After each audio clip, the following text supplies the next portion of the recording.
in Jesus' name. यीशु मसीह के नाम से आप सभी का अभिवादन करता हूँ। And we thank God.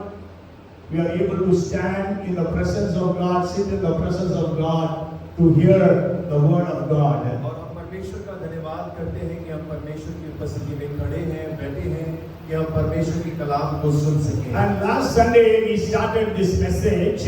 और पिछले रविवार हमने इस संदेश को आरंभ किया था कि how the bride of Christ should be. और मसीह की दुल्हन को किस प्रकार का होना We चाहिए। read from the book of Ephesians chapter 5 and verse 27 और हमने इफिसियों 5 उसके 27 पद से उसके बारे में पढ़ा था that he might present her to himself a glorious church, not having spot or wrinkle or any such thing, but that she should be holy and without blemish. और वो इस प्रकार से हो कि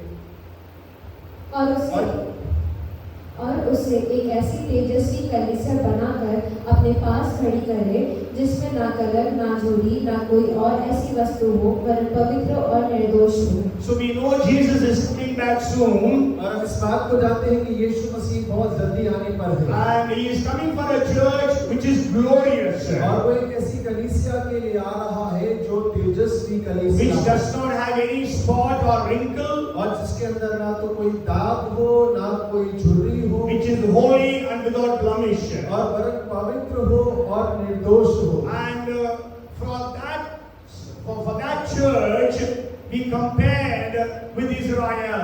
और उस कलीसिया को हम इस्राएल के साथ में तुलना करते हैं। When we read Numbers chapter 24 and verse 5, और जब हम गिनती 24 उसका 5 वचन पढ़ते हैं it says, "How beautiful are your tents, Jacob, your dwelling places, Israel." और वो कहता है याकूब तेरे डेरे और हे इज़राइल तेरा निवास स्थान क्या ही मनभावने हैं। Israel was looking beautiful, और इज़राइल जो है बड़ा सुंदर नजर आता है and church is looking very beautiful. और कलीसिया भी बहुत सुंदर नजर आ रहा है। And as I told you, Old Testament emphasized on outward beauty, और जैसे मैंने आपको बताया था पुराने नियम में बाहरी सुंदरता के ऊपर में जोर दिया जाता है but the New Testament emphasizes the inward beauty. और लेकिन नया नियम हमारी भीतर की सुंदरता पे जोर देता है। We saw 2 points last week. और पिछले रविवार हमने 2 बिंदुओं पे चर्चा किया How the church, how Israel was, और इज़राइल किस प्रकार का था and so how the church should be. और फिर कलीसिया को किस प्रकार का होना And चाहिए। the first point I shared with you is Israel was a separate nation. और मैंने पहला बिंदु बांटा कि इज़राइल एक अलग राज्य है There was separation from all other nations. और वहाँ पे सारे देशों से उस राज्य का अलग किया गया है। Maybe we can read that verse. It is found in the 23rd chapter and 21st verse of Numbers. और गिनती 23 उसके 21वें पद को हम पढ़ सकते हैं। But last week I shared everything elaborately. और पिछले रविवार को बड़े खुलासे के साथ में सारी बातों को मैंने रखा था। Sorry, it is 23 and verse 9. और 23 अध्याय उसका 9 वचन में लिखा है। For from the top of the rocks I see him, and from the hills I behold him. There a people dwelling alone, not reckoning itself among the nations. और चट्टानों की चोटी पर से वे मुझे दिखाई पड़ते हैं, पहाड़ियों पर से मैं उनको देखता हूँ। वह ऐसी जाति है जो अकेली बसी रहेगी और अन्य जातियों से अलग गिनी जाएगी। So from this verse we saw that the church should have separation. और हम इस वचन से इस बात को देखते हैं कि कलीसिया जो है वो अलगाव होगा, उसका अलग होगा वो। Okay, so it is on the YouTube, so you watch it and understand. और ये YouTube पे मौजूद है, उस संदेश को आप सुने और समझें। And the second point that we saw was और दूसरा बिंदु जो हमने देखा in था the 21st verse of the 23rd chapter. और 23 अध्याय के 21वें वचन में He लिखा has है not observed iniquity in Jacob, nor has he seen wickedness in Israel. और उसने याकूब में अनर्थ नहीं पाया और ना इज़राइल में अन्याय देखा है। That means there was no sin in Israel. और इसका अर्थ है कि इज़राइल में कोई पाप नहीं था। The church also must be without sin. और इसीलिए कलीसिया को भी बिना पाप का होना That's why चाहिए। the Bible says that the church will be holy and without blemish. और इसीलिए वचन कहता है कि कलीसिया को निर्दोष और पवित्र होना And चाहिए। I shared you how Israel was holy. I shared with you from the book of Numbers. और गिनती की पुस्तक से मैंने आपके सामने रखा था कि इज़राइल किस प्रकार पवित्र था। But when they were all sinful, they were stiff-necked, they were always disobedient. How does Bilam say that they were without sin? और देखें तो इज़राइल हमेशा अनाज्ञाकारी था, मूर्ति पूजक था, पाप को करने वाला था, लेकिन ये वचन किस प्रकार से कहता है कि उनके अंदर में कोई अनर्थ नहीं पाया गया। Because I told you, all that generation died in the wilderness. और मैंने आपको बतलाया था कि वो सारी पीढ़ी उस मरुभूमि में मर गई। And when Bilam saw Israel, it was the new generation. और जब बिलाम ने इज़राइल को देखा उस समय पर वो एक नई पीढ़ी थी। And so there was no sin in that generation. और यही कारण था कि उस पीढ़ी के अंदर में कोई पाप नहीं था। I asked you to read chapters 22 to 24 of Numbers. और मैंने आपसे कहा था कि आप गिनती 22 अध्याय से लेकर 24 अध्याय तक अध्ययन करिएगा। I don't know how many of you read. और मुझे नहीं मालूम आप में से कितने लोगों ने उसका अध्ययन किया है। If you have continued to read after 24, और यदि आप 24 के आगे आगे पढ़ते रहेंगे, if you have read the 25th chapter, और यदि आपने 25वां अध्याय पढ़ा होता, you should have got a doubt. और तब आपके पास एक संदेह होता। Okay, so I am going to clarify that doubt. और उस संदेह को आज मैं स्पष्टीकरण दूंगा। When Israel was without sin, और जब इज़राइल बिना पाप के था, but in the 25th chapter we read that there was sin in Israel. और लेकिन जब 25वें अध्याय को हम पढ़ते हैं तो इस बात को पाते हैं कि इज़राइल के मध्य में पाप पाया गया। And so 24,000 people were killed by a plague. और 24,000 लोग एक महारोग के द्वारा मार दिए गए। So you can ask me, how is it that Bilam prophesied that Israel was without sin? और तो आप मुझसे इस बात को पूछ सकते हैं कि बिलाम ने किस प्रकार से भविष्यवाणी कर दिया कि इज़राइल के अंदर में कोई पाप नहीं पाया गया। When we read 22 to 24th chapter of Numbers, और जब हम गिनती के 22 से लेकर 24 अध्याय पढ़ते हैं, we feel that Bilam was a very great prophet. और वहाँ पर इस प्रकार नजर आता है कि बिलाम एक बहुत बड़ा भविष्यवक्ता है। And he had such great revelations from God. और उसके पास परमेश्वर की ओर से बड़ा प्रकाशन भी है। But then we don't read in the 25th chapter. और लेकिन 25वें अध्याय में हम इसके बारे में नहीं पढ़ते। But when you continue to read, we can read that it was Bilam, when he saw that he could not curse Israel, he corrupted Israel. और देखिए आप इस बात को पढ़ पाएंगे कि बिलाम जब इज़राइल को श्राप ना दे सका तो उसने इज़राइल को दूषित कर दिया। Yes, so they became sinful.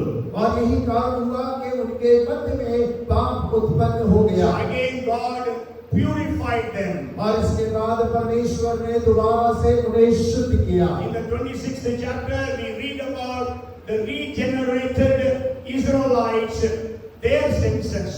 और देखिए 26वें अध्याय के अंदर में हम दोबारा से एक नई पीढ़ी और उसकी दूसरी जनगणना के बारे में अध्ययन करते हैं। It was Phinehas, the grandson of Aaron, who stopped that plague. और देखिए वो फिनेहास था जो आरोन का परपोता था जिसने उस महारोग को रोक दिया। You can go home and read Numbers chapter 31 and verse 6. और आप घर जाकर 21 अध्याय उसका 6वां वचन पढ़ सकते हैं। 31 and verse और 16.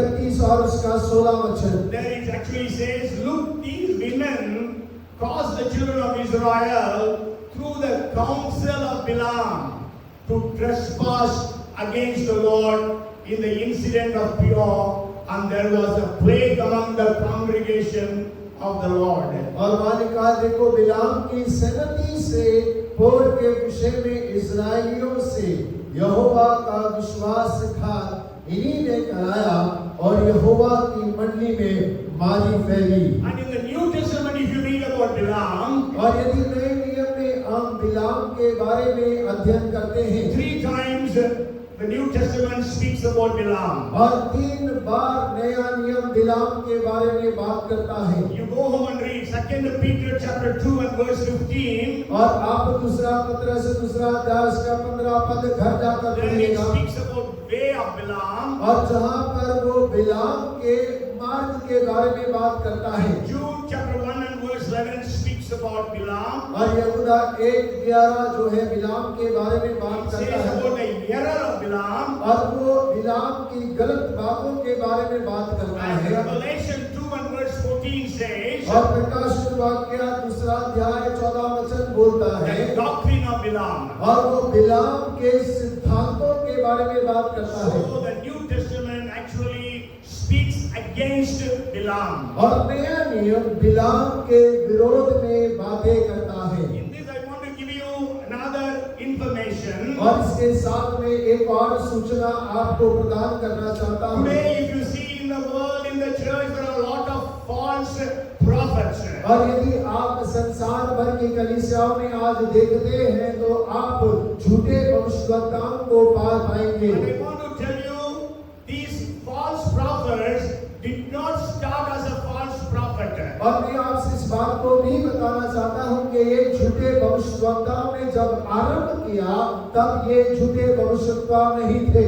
Yes, they were all very good prophets. और वो सारे के सारे अच्छे भविष्यवक्ता थे। They had great revelations from God. और उनके पास परमेश्वर से बहुत अच्छा प्रकाशन था। Even Balaam had the revelation about the coming of Jesus. और आप जानते हैं बिलाम के पास में यीशु मसीह के आगमन का प्रकाशन था।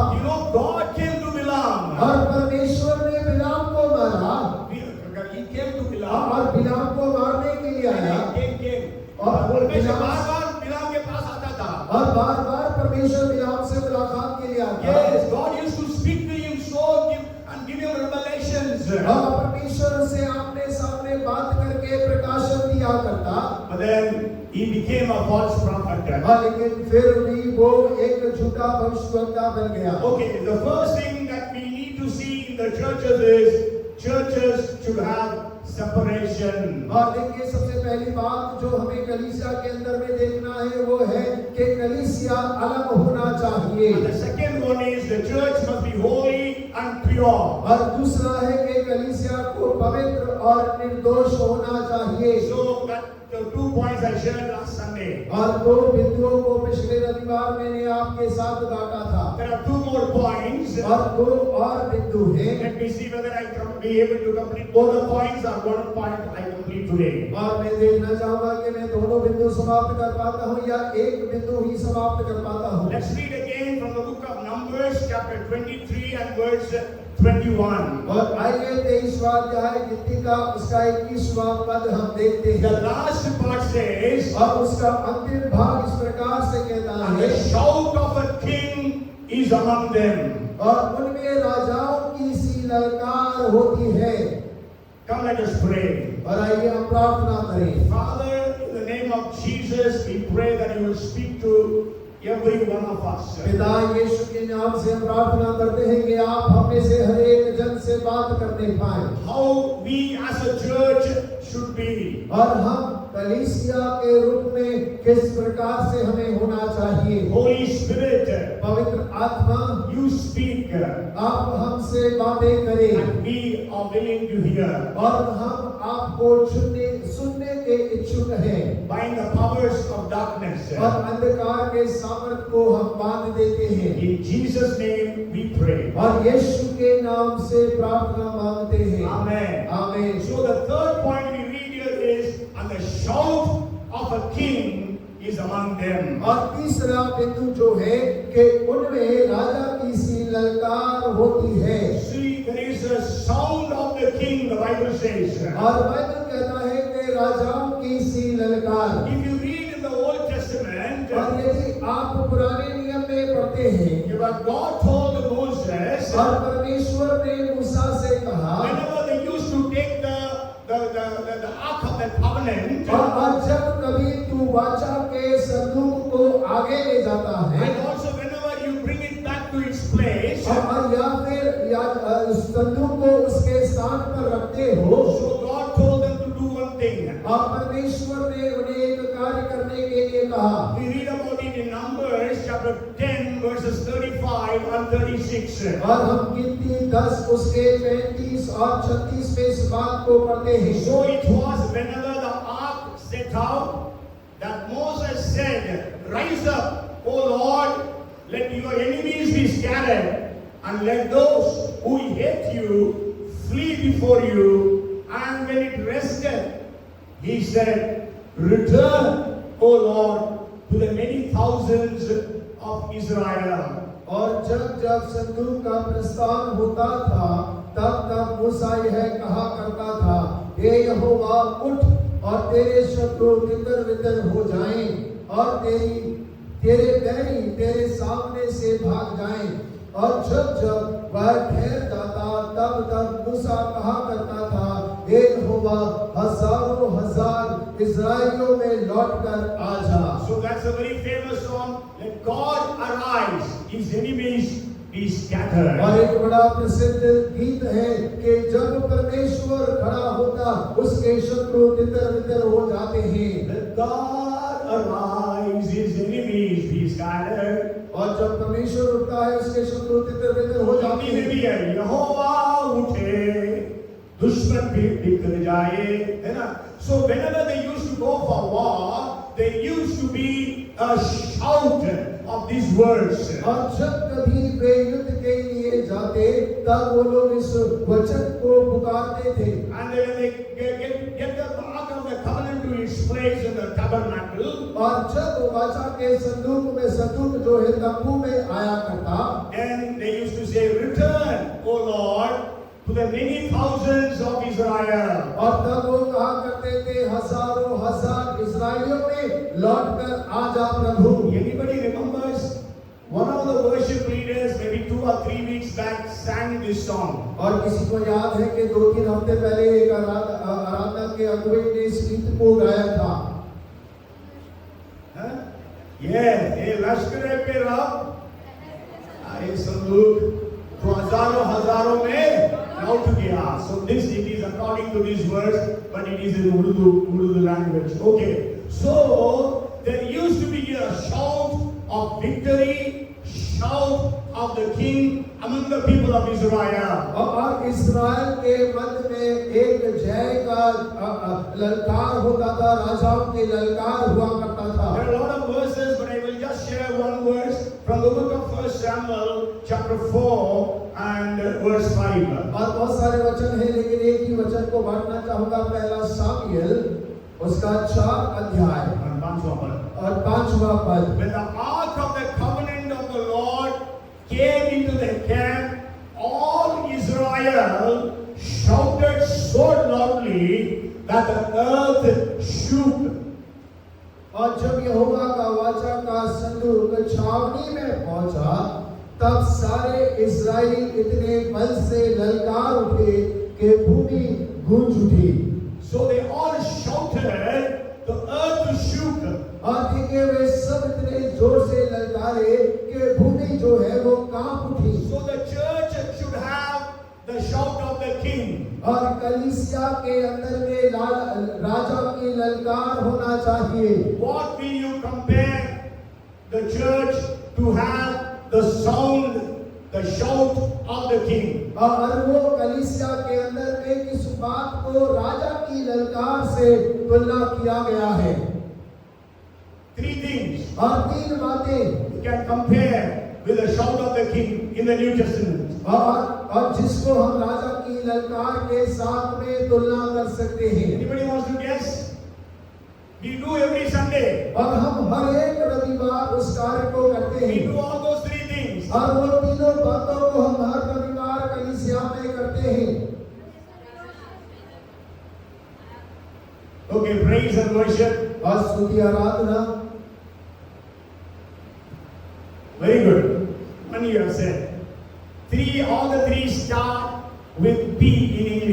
और देखिए तीनों के तीनों अंग्रेजी के तीन शब्द से शुरू होते हैं। Preaching, prayer, praise.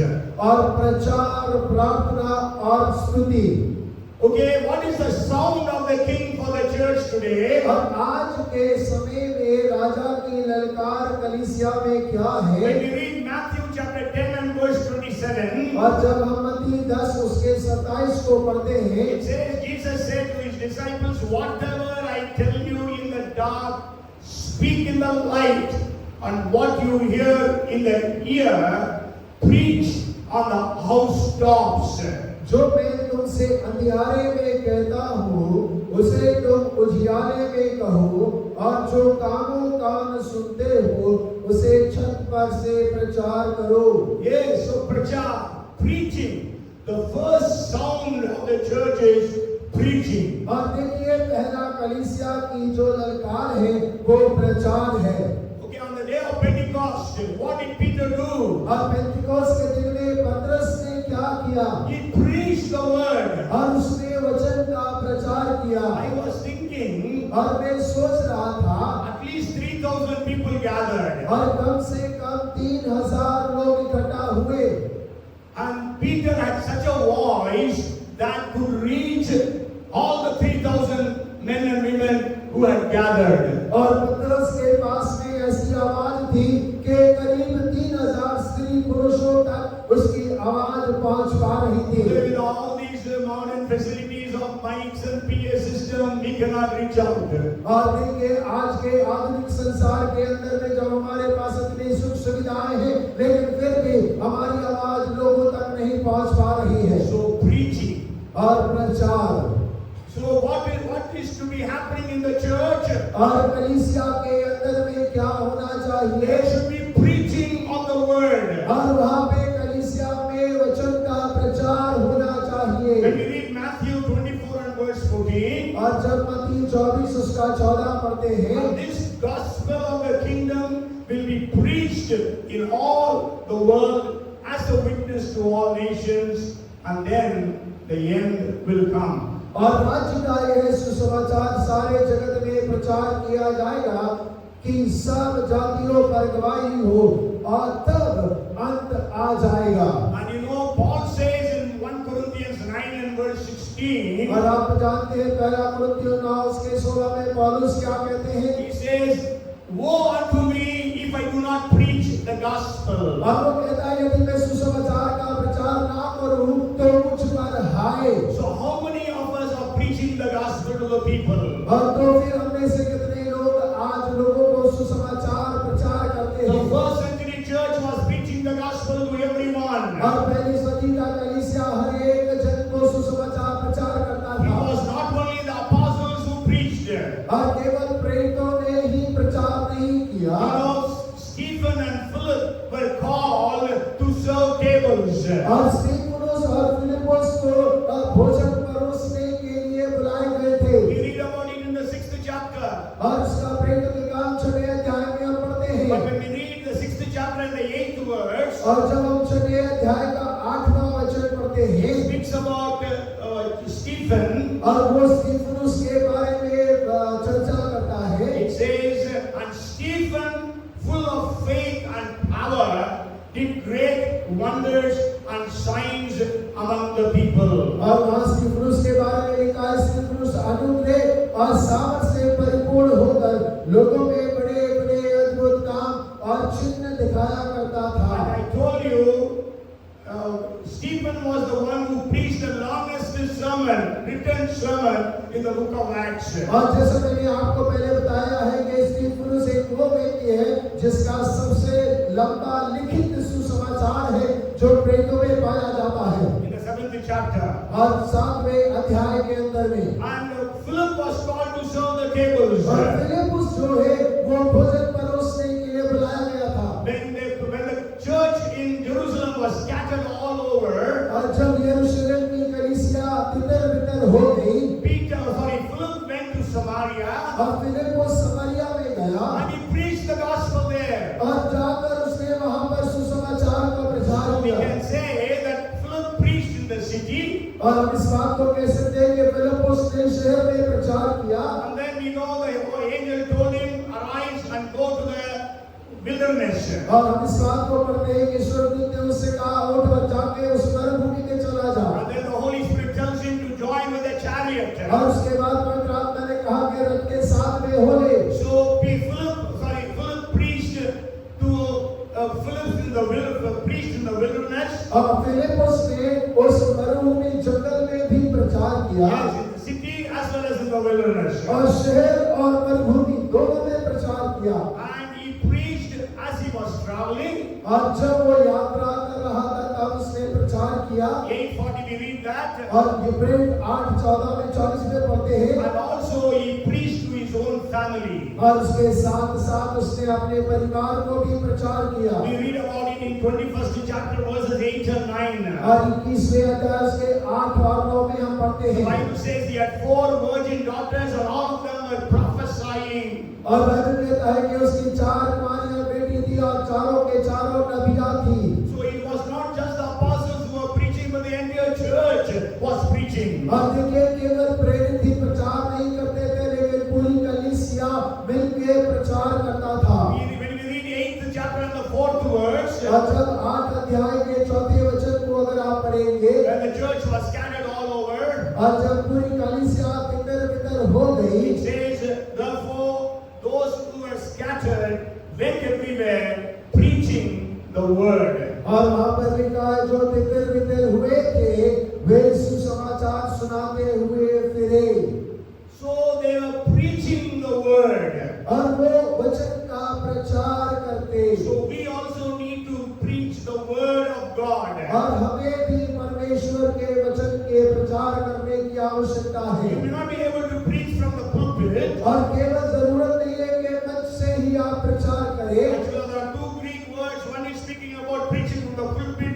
Another one is telling about just sharing what you have learned or what you have witnessed. और देखिए 2 प्रकार का प्रचार है, एक मंच से प्रचार करना और दूसरा दूसरों के साथ में अपने अनुभव को साझा करना कि आपने वचन से क्या सीखा है। The Greek words are evangelizo and lelio. और देखिए evangelizzo और lelio 2 यूनानी शब्द हैं। The lelio word is actually just speaking the gospel. और lelio शब्द का अर्थ है कि सुसमाचार के बारे में बोलना। Whispering the gospel. और सुसमाचार को फुसफुसाना। And actually somebody says like this in a colloquial language that lelio word actually means gossiping the gospel. और देखिए lelio शब्द का अगर किसी ने इस प्रकार से कहा कि सुसमाचार को कानाफूसी करना। Yes, everybody gossips. और हर एक जन कानाफूसी करता है। But what you are going to gossip is the gospel, not about anybody else. और हम किसी और के बारे में नहीं लेकिन सुसमाचार के बारे में फुसफुसाते हैं। So there was sound of the king in Israel. और इस्राएल के मध्य में राजा की ललकार थी। So the sound in the church is preaching of the word. और वैसे ही कलीसिया के अंदर में वचन के सुसमाचार के प्रचार का होना There are चाहिए। so many references in the book of Acts of the Apostles about preaching and sharing. और प्रेरितों के काम के अंदर में बहुत सारे वचन दिए गए हैं जहाँ पे प्रचार के बारे में और सुसमाचार सुनाने के बारे में कहा गया And है। the second thing P I want to share with you is और दूसरा पी जो मैं आपके साथ बांटना चाहता first हूँ is the sound of preaching और पहला सुसमाचार की ललकार and second is the sound of prayer. और दूसरा है प्रार्थना की ललकार। If you read second chapter and the 6th verse, अगर आप दूसरा अध्याय उसका 6वां वचन पढ़ते हैं Acts of the Apostles chapter 2 and verse 6, और प्रेरितों के काम दूसरा अध्याय उसका 6वां वचन। and when this sound occurred, the multitude came together and were confused because everyone heard them speak in his own language. और जब यह शब्द हुआ तो भीड़ लग गई और लोग घबरा गए क्योंकि हर एक को यही सुनाई देता था कि ये मेरी ही भाषा में बोल रहे हैं। Sound of the king.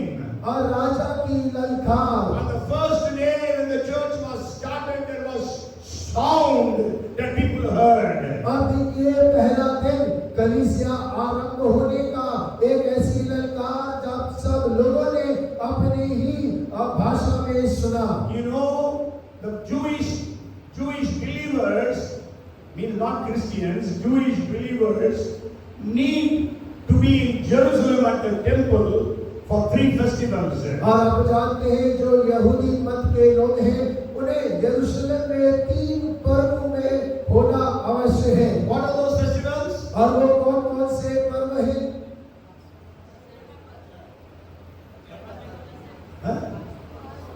Passover, very good. Second, Tabernacle, that is third. What is the second feast? That is Pentecost. और तीसरा पेंटिकॉस्ट का पर्व। So on the day of Pentecost, all Jews around the world, they used to come to Jerusalem. अब Pentecost के दिन में जितने भी यहूदी आज दुनिया में रहा करते वे सब यरूशलेम में इकट्ठा हुआ करते। Actually, it was called as the Feast of the Weeks. और उसे हफ्तों का पर्व कहकर मनाया जाता है। Yes, after 7 weeks of the Passover. और पासओवर के 7 हफ्ते के बाद में That's why during the time of Passover means Jesus' crucifixion, people from many parts of the world, the Jews were there in Jerusalem. और फसह के पर्व के बाद जब यीशु मसीह मर के जी उठे कई सारे यहूदी लोग जो एक संसार भर से यरूशलेम में इकट्ठे हुए पर्व को मनाने। During Pentecost also, there were people from all over the nations, Jews who had come there. और पेंटिकॉस्ट के पर्व के दिन में भी संसार भर से यहूदी यरूशलेम में इकट्ठा थे पर्व को मनाने के That's why लिए। if you continue to read from verse 9 onwards, you can find there were people speaking 17 different languages. और यही कारण है कि जब आप 9वें वचन से आगे बढ़ना चालू करेंगे तो आप पाएंगे करीब 17 अलग-अलग भाषाओं अलग-अलग प्रांतों के लोग वहां इकट्ठा थे। Okay, so the second sound that must come from the church is prayer. और दूसरा ध्वनि अलंकार जो कलीसिया से आना चाहिए वो प्रार्थना है। You know, sure in India, whenever there is a prayer meeting, और देखिए भारत के अंदर में जब कभी कोई प्रार्थना सभा होता है so people pray one after another. और लोग एक के बाद दूसरा इस प्रकार से प्रार्थना करते हैं। But in South Korea, लेकिन दक्षिण कोरिया के अंदर में when they pray, और जब वे प्रार्थना करते the हैं entire church prays together.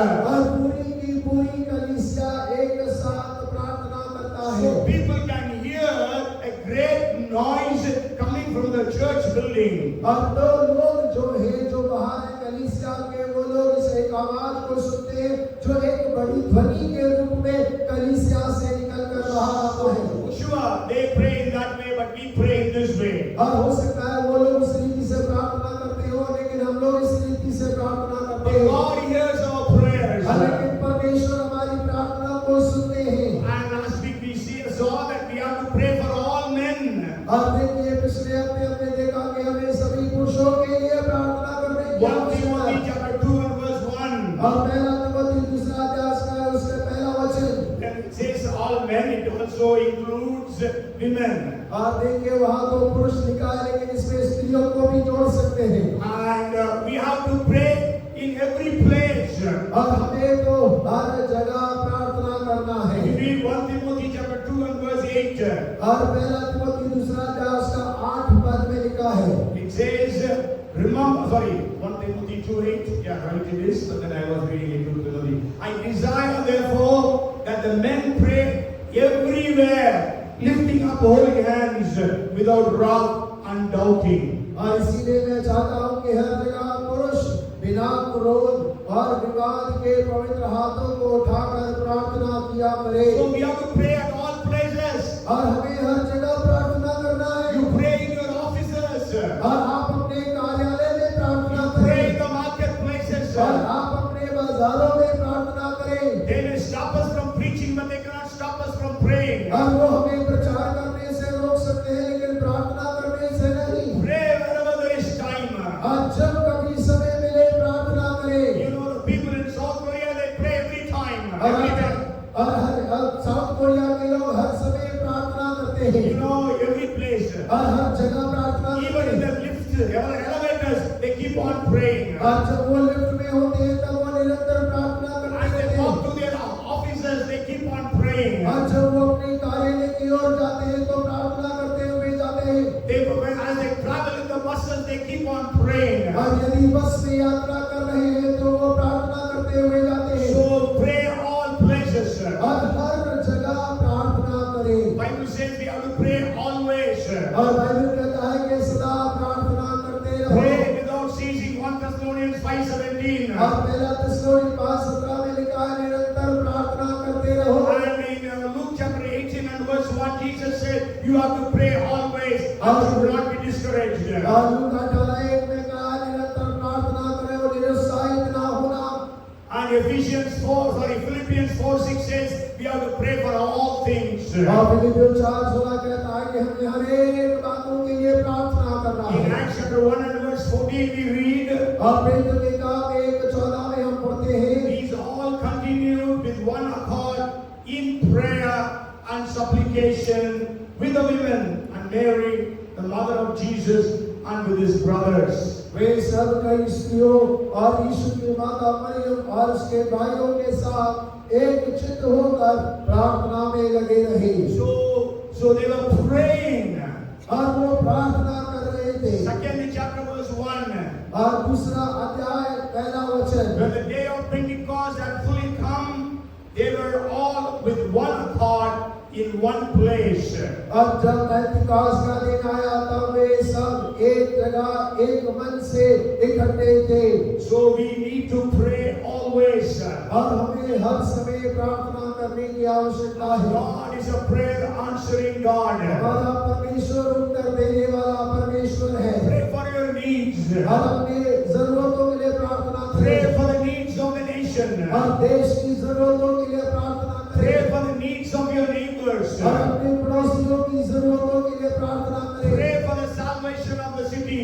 और शहर के उद्धार के लिए प्रार्थना करें। So may God help us to pray at all times. और होके परमेश्वर सहायता करेंगे हर समय हम प्रार्थना करने The पाएं। spirit of prayer grip every one of us. और होके आत्मा प्रार्थना का आत्मा हम सबको ग्रसित कर ले। John Wesley used to say, without believing prayer, God will not interfere in the affairs of humanity. और जॉन वेस्ली इस प्रकार कहते हैं बिना विश्वास की प्रार्थना के द्वारा परमेश्वर किसी भी कार्य में बीच में नहीं आता You है। might have heard this very powerful testimony about prayer. और आपने प्रार्थना के बारे में बड़ी सामर्थी गवाहियों को सुना होगा। Sure, in the internet it is giving all different names for that doctor.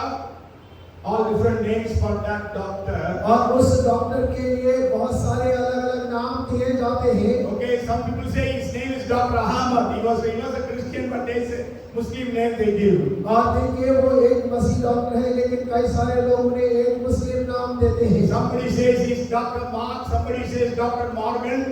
और कोई कहता है डॉक्टर मॉर्गन है, कोई डॉक्टर मार्क्स के But I कहता tried है। to find the right name of his, but I could not find. और मैंने प्रयास किया कि मैं सही नाम ढूंढ सकूं लेकिन नहीं ढूंढ पाया। But let us say his name was Dr. Mark.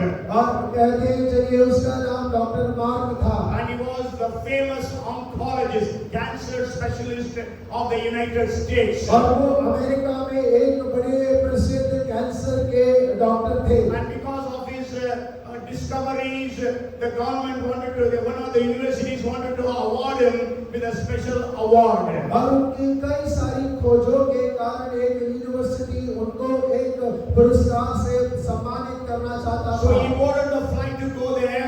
और उन्होंने हवाई जहाज को पकड़ा के वो वहां पहुंच जाए। But then the climate was so bad, so the plane had to have an emergency landing in a different port. और देखिए मौसम बहुत खराब था, यही कारण हुआ कि हवाई जहाज को दूसरे शहर में उतरना पड़ा। And so he was asked for other flights, but there were no flights.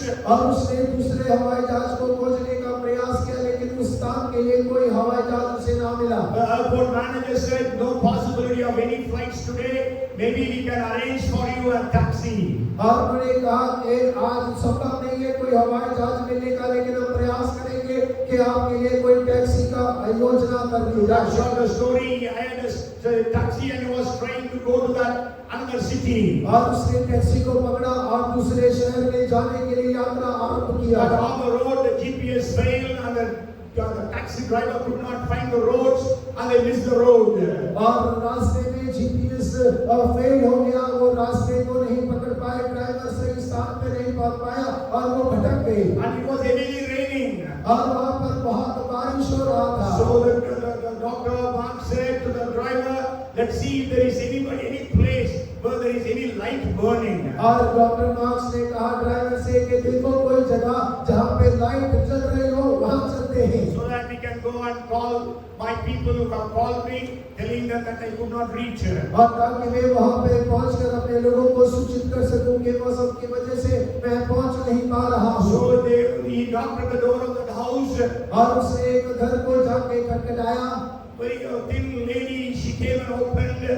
और एक पतली सी महिला ने आकर दरवाजे को खोला। And he asked, do you have a phone? I want to make an urgent call. और उसने पूछा क्या आपके घर में टेलीफोन लगा है, मुझे एक जल्दी से फोन करने की She जरूरत said, I है। don't have a telephone. और उसने कहा मेरे पास घर में कोई टेलीफोन नहीं है। But you please come in.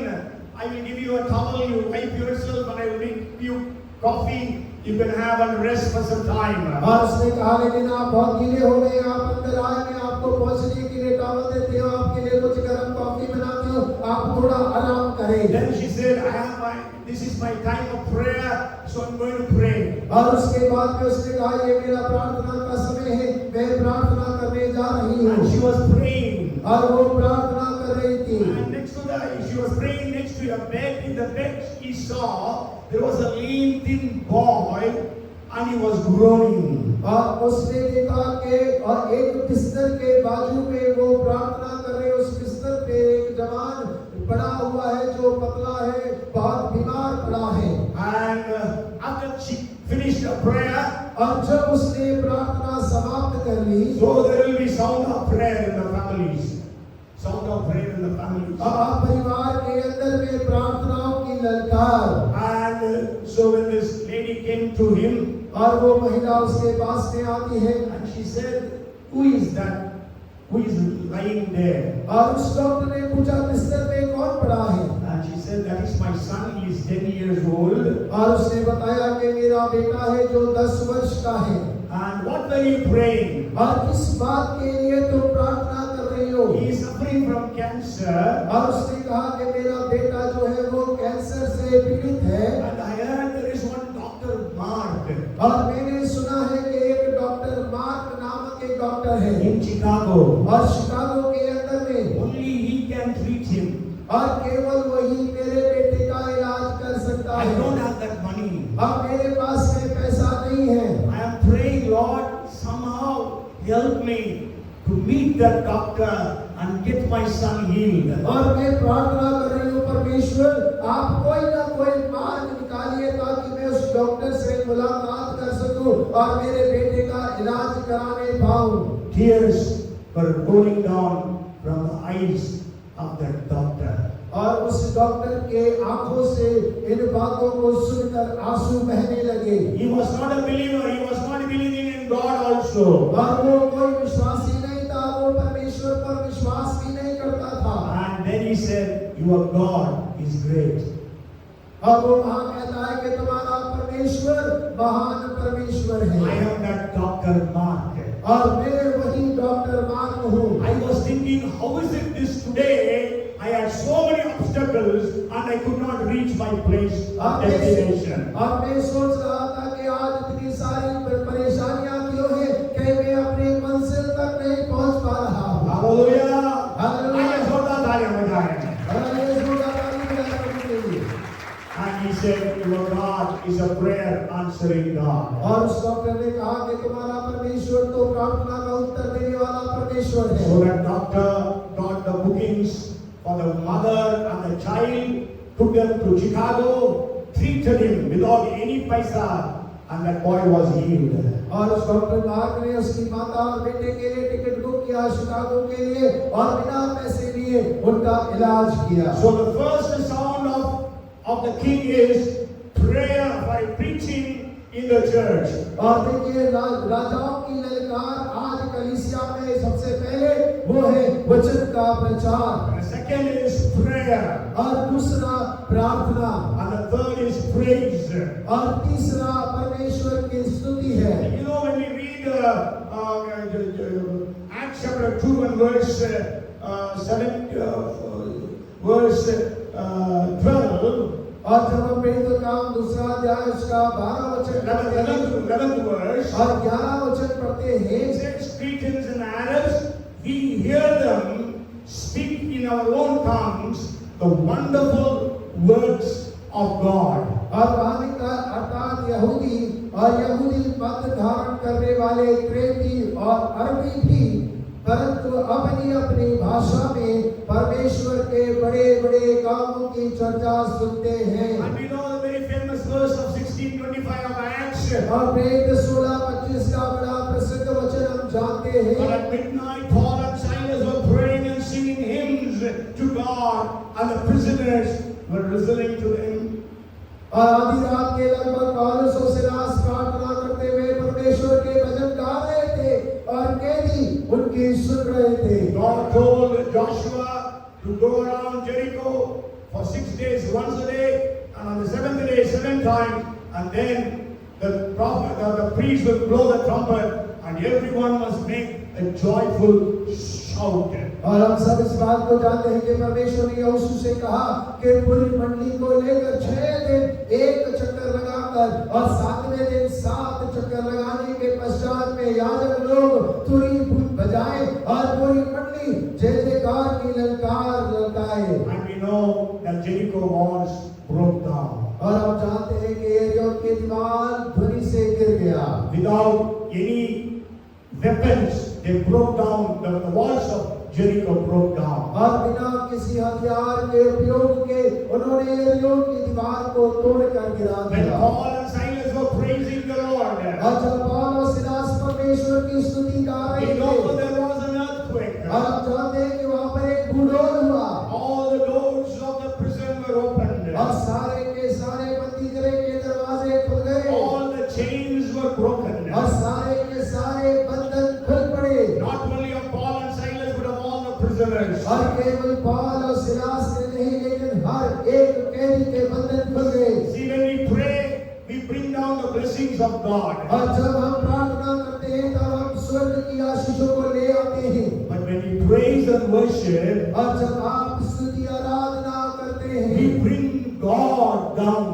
और आप परमेश्वर को नीचे उतार लाते You हैं। want to bring the blessings down, or you want to bring God down? आप क्या आशीषों को नीचे लाना चाहते हैं या आप परमेश्वर को उतार लाना चाहते हैं? Hallelujah! Hallelujah. Let us praise and worship God in such a way और हो के परमेश्वर की स्तुति आराधना इस तरीके से करें that God will fill this hall with His glory. और हो के परमेश्वर इस भवन को अपनी महिमा से भर दे। Every time when we gather on Sundays to praise and worship, और हर रविवार जब हम स्तुति आराधना के लिए यहाँ इकट्ठा होते let हैं the glory of God fill this place. और हो के परमेश्वर के महिमा स्थान को भरने पाए। People, the believers should say, truly the presence of the Lord is in this place. और हो के विश्वासी लोग इस बात को कहने पाए सच में परमेश्वर की उपस्थिति यहाँ पर वास करती है। And 1 Corinthians 14:25 says, और पहला कोरिन्थियों 14:25 कहता है there the Bible says the unbelievers will fall prostrate and say, God is in your midst, and they will worship God. और अन्य जाति लोग मुंह के बल गिरकर दंडवत करके कहेंगे सच में परमेश्वर तुम्हारे बीच में है। Let our praise, let our worship, let our praises be so powerful that unbelievers who enter into this hall will be able to say that God is here. और हो के हमारी स्तुति आराधना इतना सामर्थ्यपूर्ण हो कि अन्य जाति लोग इस भवन में आके वो लोग इस बात को कहने पाए सच में परमेश्वर तुम्हारे बीच में है। Not just the believers. और केवल विश्वासी लोग मात्र नहीं। Oh, today's worship, it was so awesome. और आज की आराधना बहुत अद्भुत था। But unbelievers must be able to say, oh, the presence of the Lord is in this place. और हो के अन्य जाति लोग भी इस बात को कहने पाए कि सच में तुम्हारे मध्य में परमेश्वर का निवास है। Our praise and our praises must be so powerful. और हमारी प्रार्थना और हमारे स्तुति करना बड़ा सामर्थ्य होना Sure, चाहिए। our prayers also can bring down the glory of God. और हमारी प्रार्थनाएं भी परमेश्वर की महिमा को उतार ला सकता है। Because if you read 2 Chronicles chapter 7 and verse 1, और दूसरा अध्याय 7 अध्याय इसका पहला वचन when Solomon had finished praying, fire came down from heaven and consumed the burnt offering and the sacrifices, and the glory of the Lord filled the temple. जब सुलेमान ने प्रार्थना कर चुका, तब स्वर्ग से आग ने गिरकर होम बलियों तथा अन्य बलियों को भस्म किया और यहोवा का तेज भवन में भर गया। Yes, so not only when they worship, as we read in 5th chapter of 2nd Chronicles, verses 13 and 14, and also when they prayed, the place was filled with the glory. और देखिए उसके 5वें अध्याय के अंदर में जब हम पढ़ते हैं तो वो लोगों ने जब प्रार्थना किया, आराधना किया, तब परमेश्वर की महिमा ने उस भवन को भर दिया। Yes, so when we worship and also when we pray, the glory of the Lord can visit in our midst. और देखिए जब हम आराधना करते हैं और प्रार्थना करते हैं, परमेश्वर की महिमा उस स्थान को भर देता है। So may God help every one of us. और हो के परमेश्वर हमें से हर एक की सहायता करे। The sound of the King will be in our midst. और हो के राजा की ललकार हमारे मध्य में वास करने पाए। So in the church there are three things that represent the shout of the King. और देखिए कलीसिया के अंदर में तीन बातें हैं जो राजा की ललकार को दर्शाती है। The one is preaching. और पहला है प्रचार करना। Second is prayer. और दूसरा प्रार्थना। Third is praise. और तीसरा स्तुति आराधना। Jesus said, for his temple, my house will be called as a house of prayer for all nations. और यीशु मसीह ने कहा कि मेरा घर सब जातियों के लिए प्रार्थना का घर कहलाएगा। So let the churches today be the house of prayer for all nations. और हो के कलीसिया, आज हमारी कलीसिया सारे राष्ट्रों के लिए प्रार्थना का घर होने That's वाला why we है। write every time, pray for the Ukraine war to stop. और देखिए हर बार हम कहते हैं कि यूक्रेन के युद्ध के समाप्त होने के लिए प्रार्थना Pray करें। for Israel-Hamas war to stop. और इजराइल हमास के युद्ध की समाप्ति के लिए प्रार्थना We have करें। not been to Ukraine, we have not been to Israel. और केवल यूक्रेन और इजराइल ही नहीं, नहीं, we have not been to Ukraine or Israel. और हम लोग यूक्रेन और इजराइल नहीं है, गए नहीं है। But then we still pray for them. लेकिन हम फिर भी उनके लिए प्रार्थना We करते pray हैं। for the nations of the world. और हम संसार के राष्ट्रों के लिए प्रार्थना करते As I हैं। always say, there are 168 Christian nations. और 168 राष्ट्र जो मसीह राष्ट्र There है। are 52 nations which are Hindu and Muslim nations. और देखिए 52 ऐसे राष्ट्र हैं जो मुस्लिम राष्ट्र हैं। There are 3 nations which are Hindu. और 3 राष्ट्र जो हिंदू राष्ट्र हैं। There are 12 nations which are Buddhist. और जो 12 हैं जो कम्युनिस्ट हैं। नहीं, Buddhist. और बुद्धिस्ट राज्य हैं। There are 5 countries which are communist. और 5 राष्ट्र ऐसे जो कम्युनिस्ट हैं। There is 1 country which is Jewish. और केवल एक राज्य जो यहूदी राज्य है। So we need to pray for the nations. और हमें तो सारे राष्ट्रों के लिए प्रार्थना करने की आवश्यकता है। Is there prayer in our lives? और क्या हमारे जीवन के अंदर में प्रार्थना है? Is there praise and worship in our lives? और क्या हमारे जीवन के अंदर में स्तुति प्रार्थना आराधना Is है? there preaching in our lives? और क्या हमारे जीवन के अंदर में वचन का प्रचार है? Jesus is coming for a church which is glorious. और यीशु एक ऐसी कलीसिया के लिए आ रहा है जो तेजस्वी कलीसिया And है। it is without wrinkle, without scar. और जिसके अंदर में कोई दाग नहीं, कोई कलंक ना हो। And which is holy and without blemish. और जो पवित्र और निर्दोष हो। So may God bless our church to be like that. और हो के परमेश्वर हमारी कलीसिया को वैसा बनने के लिए आशीषित करे। As we know the coming of the Lord is near. और जैसे हम सभी प्रभु के आगमन की ओर जा रहे हैं। Help us, God, may God help us to be ready for His coming. और हो के परमेश्वर हम सभी की सहायता करे कि हम सभी तैयार होने Now पाएं। let us pray. और आइए हम प्रार्थना Father, करें। we are so grateful to you for this evening. और पिता हम आपके आज शाम के लिए बहुत धन्यवादी हैं। You said I will build my church. और परमेश्वर आप हमारी कलीसिया का इस्तेमाल करें। No, you said I will build my church. और आपने कहा मैं अपनी कलीसिया को बनाऊंगा। So this is your church, Lord. और परमेश्वर ये आपकी कलीसिया है। Build this church और आप इसे बनाएं as you desire the church to be. और परमेश्वर जैसे आप लालसा रखते हैं वैसी ये कलीसिया Without बने। wrinkle, without scar. Without wrinkle, without scar. और परमेश्वर ना तो दाग हो ना झुर्री हो। And with a glorious church. और परमेश्वर ये कलीसिया एक तेजस्वी कलीसिया हो। Holy and without blemish. और पवित्र और निर्दोष हो। Help every one of us to be. परमेश्वर आप हम में से हर एक की सहायता करिए। Thank you so very much, Lord. और परमेश्वर हम आपका बहुत धन्यवाद करते हैं। We give you all the glory and honor. सारा आदर और महिमा आपको देते हैं। In Jesus' name we pray. यीशु के नाम से प्रार्थना मांगते And हैं। everyone said, और सब मिलकर कहें Amen. Amen. The Lord bless you and keep you. The Lord make His face shine upon you and be gracious unto you. The Lord turn His face toward you and give you shalom. The grace of our Lord Jesus Christ, the love of our Heavenly Father, and the fellowship of the anointing and the gifts of the Holy Spirit of the Comforter be with us all, now and forevermore. Amen. Amen. बोलो प्रभु यीशु मसीह की, बोलो प्रभु यीशु मसीह की, hallelujah.